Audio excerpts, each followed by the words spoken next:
நண்பர்களே, நேசம் நேயர்களே வணக்கம். நம்முடைய நேயர் கேட்டிருந்தாங்க ஸ்னோரிங்க்கு தீர்வு கேட்டிருந்தாங்க. ஸ்னோரிங் குரட்டை. இந்த குரட்டை விட்டதுனால என்ன பிரச்சனை சொன்னால் அவங்களுக்கு பிரச்சனை கிடையாது, அவங்க பக்கத்துல படுத்திருக்கவங்களுக்கு தான் அந்த பெரிய பிரச்சனையாக இருக்கும். அந்த குரட்டை வருவதற்கு காரணம் என்ன கேட்டீங்கன்னு சொன்னால், ஒன்னு காமன் கோல்டு பிடிச்சிக்கிறதுனால, மூக்கு அடைக்கிறதுனால சம்டைம்ஸ் வரும். அடுத்து அலர்ஜினால வரும்.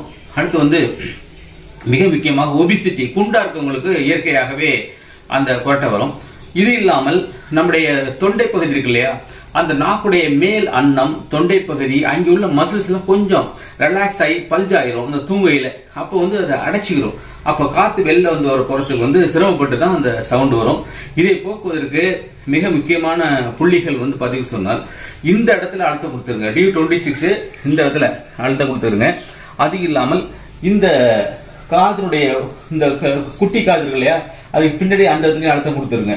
இந்த புள்ளிகளில் நீங்கள் அழுத்தம் கொடுப்பதன் மூலமாக, இந்த புள்ளிகள் அழுத்தம் கொடுப்பதன் மூலமாக இந்த ஸ்னோரிங்கை இது பண்ணிக்கலாம். அது இல்லாம வயிறு பிரச்சனை இருக்கவங்களுக்கு வர்றதுனால ரென்12 இங்க இந்த இடத்துல, இங்க இருந்து தொப்புல இருந்து 5 விரல் வச்சு அந்த இடத்துல அழுத்தம் கொடுத்துருங்க. இதை எல்லாம் செஞ்சு பாத்தீங்கன்னு சொன்னா டெஃபரெண்ட் நல்லா இருக்கும்.